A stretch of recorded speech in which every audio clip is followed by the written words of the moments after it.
Hi guys, welcome back to my channel. How are we all doing today? If you are new in this channel, please consider to subscribe.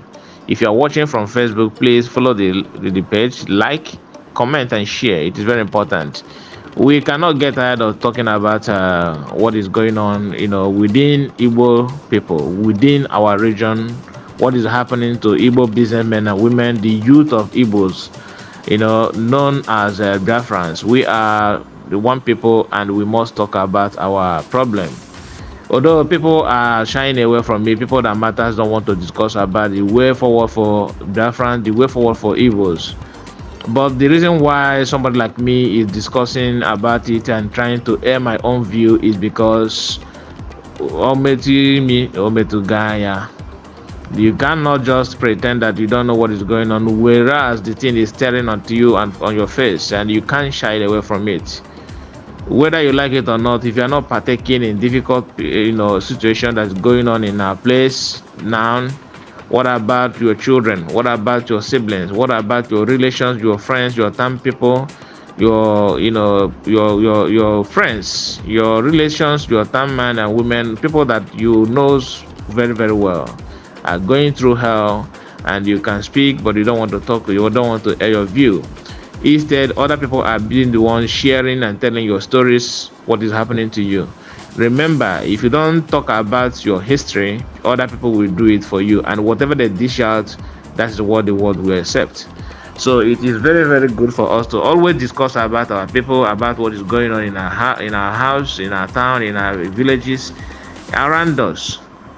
The bone of contention is the condition of our brother, our father, our uncle, Mazi Nnamdi, who has been detained by Nigerian DSS illegally, and people don't want to talk about it, especially our people.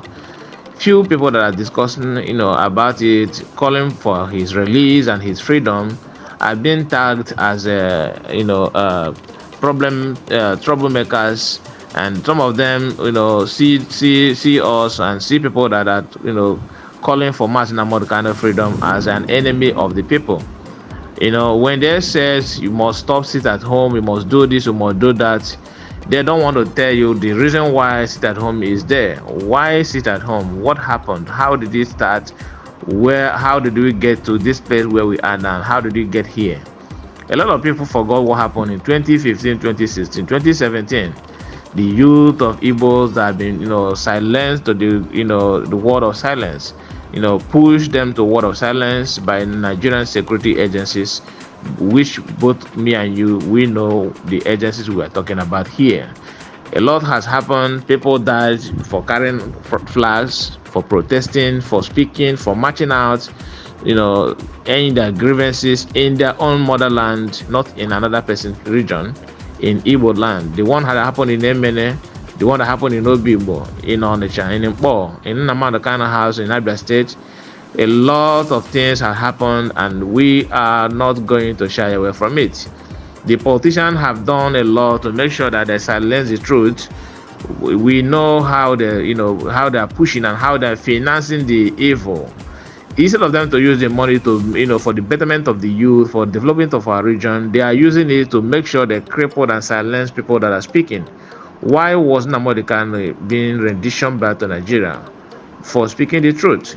Did he rob anybody? The answer is no. Did he have any financial crime? Did he snatch away people's property? Did he have any gang criminals that are manipulating or hijacking people's properties or raping and kidnapping like Fulani herdsmen has been doing for years?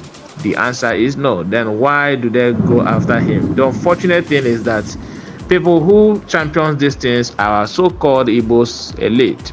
People that are supposed to, lecturing the young ones how the structures of the country, being Nigerian, has been, silencing our people. They use the government to, manipulate everything that comes from our region and give us a peanut. Those politicians knows in and out the whole thing that happen in the country, the secret and open ones. They know, but they don't want to talk about it, and they don't want the young ones to discuss about it. All they want is just keep quiet, When the times for election comes around, you come and vote them back to the position where they will keep on manipulating and hijacking what belongs to you, controlling your destinies, and expect you to be silent.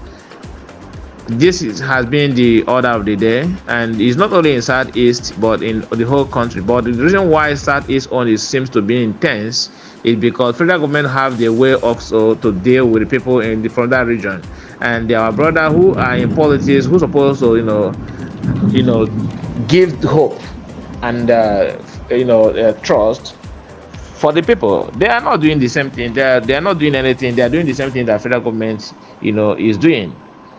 That was why Nnamdi Kanu came to the picture, and he was one Nigerian is before. He protested for the betterment of Nigerian back then, but when he realized that, look, this thing is not getting better, he said instead of getting better, it's getting worse. He decided to choose the way of the truth, which is to get freedom for the entire people in that region, in Biafra land, both the Igbos, the Southerners, and all that part of minority, so-called minority group in the country. Here is a video of what the current governor of Imo State is doing to his people without having any remorse. He is doing this in collaboration with the current government and Nigerian security agencies. So what they want us to do is to keep quiet, don't discuss about this, and make sure that nothing is being revealed. Hey! Hey! Oh my goodness.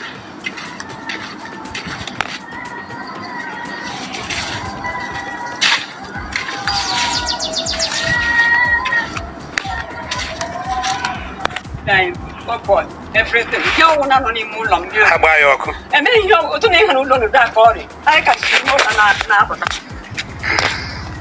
One more thing. Hey!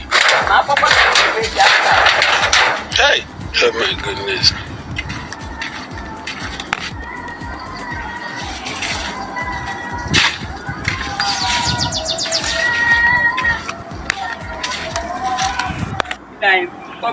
Everything. You want to know more long. How about you? And then you don't need to know that body. I can see more than that now. You can see this woman. Does she look threat to anybody? Does she look threat to Nigerian government? Can she carry ammunition? Do you think this woman look like a terrorist? Then why burning down her houses and render her homeless? She could be a widow. You don't know her condition. You can see the environment where she lives, but this is what happened to her.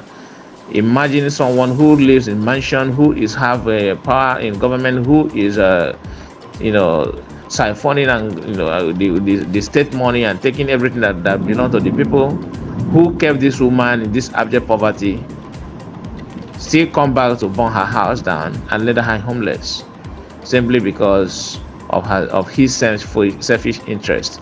It could be because maybe the woman is not in support of one thing another. I don't know the reason, but the hope of them have a question to answer. Is this woman, this house is not the only one. There's a lot of people, a lot of victims in Imo State like this. Some are even worse than this. Some of them, this woman is far better than them.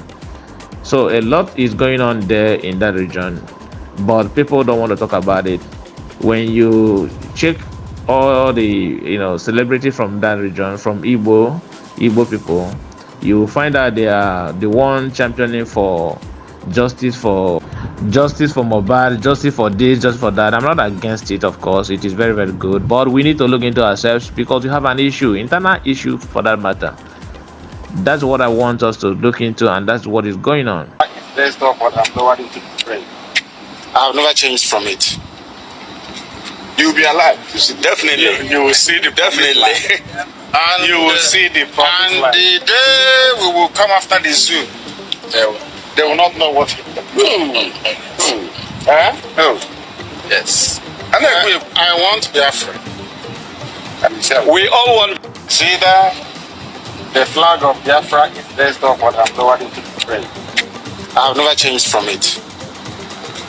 You'll be alive. This video here is what Martin Amodukan said prior before he was kidnapped. You can see how he sounds, you can see his ideology, you can see what he wants. Someone who is very, very, very sure of what he wants is the same person they are telling us now that he's championing for betterment of the Igbo politicians. He's championing for one Nigeria. He's never ever meant to fight for Biafra. Can you just imagine when when a lawyer who's supposed to defend you is the best friend of your enemy? Someone who kidnapped you is not a friend to someone who's supposed to rescue you. So how can you be freed? These are the things we need to understand. It was okay, man. Just like a Jofo has been doing. Those lawyers are the problem of Martin Amodukan, and I just pray that Martin Amodukan will come out, free. As a free man, he will come out strong and healthy, because people really want to eliminate this man for no just reason, and it shall never ever work for them. This is what I want to bring for you. Thank you for watching. Thank you for everything. I really appreciate it. Don't forget to like the video, comment, share. See you on my next video. Bye bye.